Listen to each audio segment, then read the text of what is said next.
Alright, before this video starts, I just want to mention real quick that only 1.2% of the people watching this video are actually subscribed. So if you want to subscribe, it's free and you just have to press a button and it helps me out a lot. Thank you. Let's say you're the type to watch Twitch. Now, you launch up your web browser, you type in twitch.tv and you see bikini. Okay, whatever. That's literally just Twitch, how Twitch is. So you go to the search bar, you type in your favorite streamer,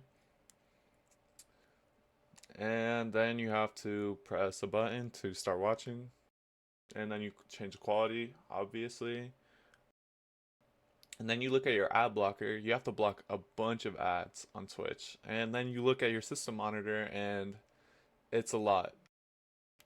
It's a lot of resources, and your RAM usage is up and your CPU usage is definitely up. Now, if you're like me, you probably want a different option besides watching Twitch through the web browser. Now, there are other options, and I'll show you how in this video. If you are one of the people that still use Twitch, now I know Twitch is kind of controversial because in the privacy realm, it's owned by Amazon. So some people don't like that. The types of people who the types of people who don't really like watching YouTube. Okay, so watching Twitch is obviously a resource intensive task. You need a lot of bandwidth to watch a live stream, especially in 1080p 60, which is what most streamers do use.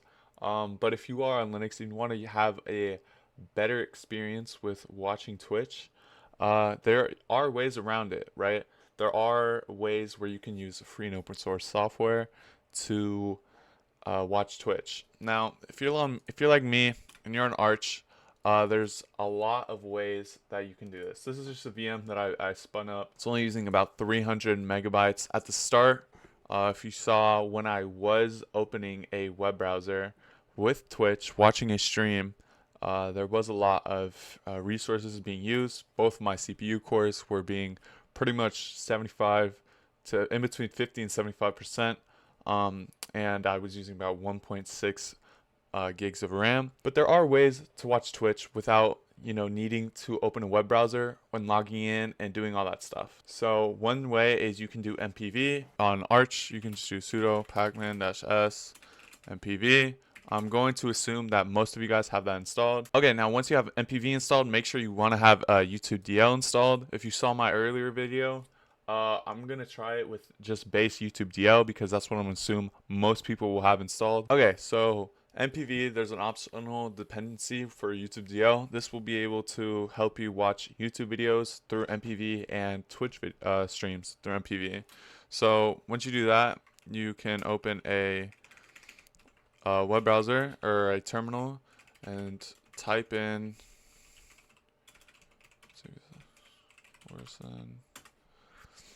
Now, if I go back to the example before, okay, now MPV with Twitch is kind of not that best. There are now MPV, we are going to be using that. I'm just going to mute that for copyright reasons. Now, if I do an HTOP, this is just a stream, right?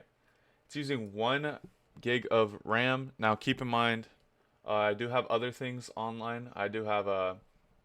Okay, now this is using 1 gig of RAM with just base MPV, and Twitch, it's using 1 gig of RAM and less than around 30% of my CPU. It's only using 1 gig of RAM, right? So that's good because MPV actually is GPU accelerated, so the video part is actually being rendered on my system pretty well, and it's the network bandwidth that is also being used. Now, to get around this, there is a command line utility called wtwitch, which isn't that popular, but I do use it. You can find their GitHub right here. Okay, wtwitch, the reason why I showed MPV before is because MPV by itself does have some problems. They will sometimes lag out when you are watching a Twitch stream, or will show that commercial message. But with wtwitch, basically what that allows you to do is, I'll show you in the video, but it makes all the extra stuff that MPV you have to do manually. It does all that stuff for you, and you can query Twitch for like searching through games and stuff. I'm not gonna get into that, but just look at the man page and look at the GitHub that'll be linked in the description for wtwitch. It's a really great script for Twitch and MPV. Okay, now wtwitch is a script that just goes through Twitch, and you can subscribe to different Twitch channels and watch them through there, and it will get rid of the commercial status that you saw earlier. Now you can also see if your favorite Twitch streamers are live through wtwitch, and this will use MPV by default, so you can watch Twitch through the command line. Now if you're an arch like me, you can use whatever AUR helper you want. I'm just gonna use Paru because that's the one that I personally like. Now you can install this on any other Linux distro. There's also one for macOS. I'm not sure about that. I've never used macOS. But there are ones for even BSD apparently. There's a lot of different options when you have wtwitch installed. You can sub to a channel, unsub, check the streamers that you have. These are pretty much the ones that I use. You can see the top streamers and top games. So if you don't even want to go on the twitch.tv website, you can just use wtwitch. You can search for streamers, you can search for channels, you can search for games, and you can also change the quality of the player. So yeah, this is really good. It's not the most stable thing in the world because it is just a shell script. I'm not subbed to anyone on the system, but if I do wtwitch s forsen, I'm subscribed to forsen, and then I could do wtwitch c, and it will check live channels, and it'll say forsen is live. Now I'm just using forsen as an example, and I can also do wtwitch, how is it? Okay, now I can do wtwitch w, and then just type in forsen, and it will launch MPV, and the stream should load. Look, you gotta get me out of here. Now if you see earlier, I can close this terminal right here, and there's no commercials too. I probably should mute that. But yeah, with that being said, it's using about the same. I do have more tabs open in Firefox. This isn't the most scientific test, but it's just, relative to the thing. This is using, it also uses hardware acceleration, all that. It uses better MPV settings, so you will not have the commercials, and it will generally, in my experience, be more stable than just putting MPV and then the Twitch link. Okay, now that's watching Twitch. Now let's say, what if you wanted to look at the chat? Okay, now in Linux, you can pop out the chat window in your browser, but if you're watching this video, you don't want to really use a browser, right? You want to use command line utilities. There are command line utilities, but I just find that Chatterino is the best experience for emotes and all that. And emotes are really, a part of Twitch, right? Okay, now if you are in Twitch culture, I guess you would know that there's third-party emotes that aren't affiliated with Twitch at all. And usually, how you get this is you get a extension. There is a Chatterino itself does come with the better TTV emotes, but there's also another third-party one called Chatterino 7, which has even more emotes and less restrictions. If you want to use 7TV emotes, you can use this thing called Chatterino 7, which is just a fork from the regular Chatterino. Or if you don't really care about that, you can use Chatterino. Now there are other options for not rendering emotes in the chat. If you're not sure, just honestly just use Chatterino or find a different Twitch client for the chat. Now Chatterino does work the best for me. It is the most stable. It is a GUI interface, which you might not like if you want a TY. There are options, but in my experience, I like having the emotes on my screen because that's really what defines Twitch for me. Okay, now obviously I'm going to leave these 3 links in the description. If you want regular Chatterino, there's this option, probably the most stable. All the emotes, it's a GUI program. Same thing with Chatterino 7. All you'll be getting is this, same thing as Chatterino, but with the 7TV emotes. Just because it's a VM, I installed Chatterino 2-app image from the AUR.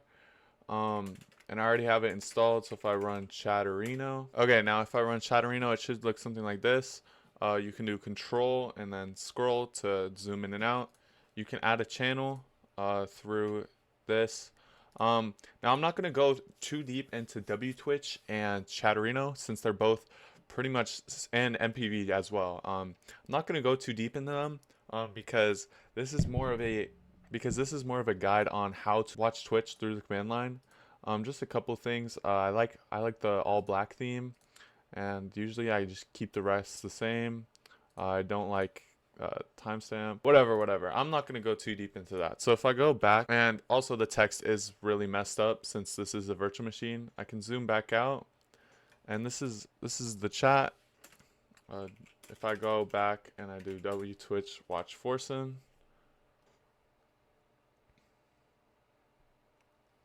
as you can see, you can watch Twitch from the command line using free and open source software. Now, I think this is pretty cool.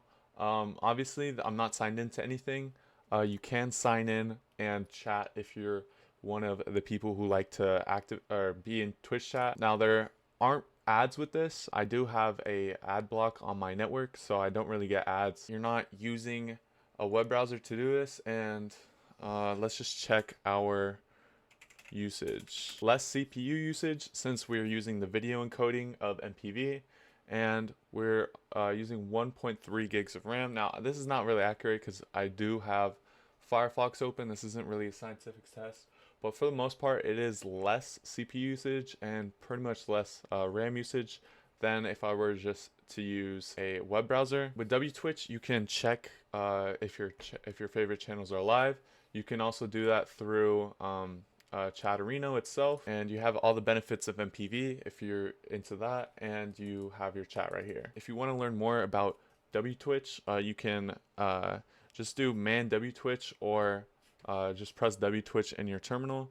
You can search, you can do all that stuff. If you want to learn more about MPV, literally just go to mpv.io and you can add extensions and all that. And if you want to learn more about chatterino, I mean, it's a GUI program, but pretty much just go into the settings, toggle what you like, and disable what you don't. You can pretty much do that. Now for chat, there are obviously other options to do this, but this is the way I like it. Okay, now you can get a little bit more minimal if you did have a terminal chat client, but then again, I do like the emotes of Twitch, and yeah. Now hopefully Forsen doesn't take this video down. This is strictly for entertainment purposes. Okay, now that's it for this video. If you have any more questions, leave them in the comment below. Make sure to like. This video is also on Odyssey, and I do have a Monero link if you want to help out the channel financially. If you want to chat with more people in the community, I do have a Matrix link in the description too. And I will see you guys. I'll see you guys later. Bye.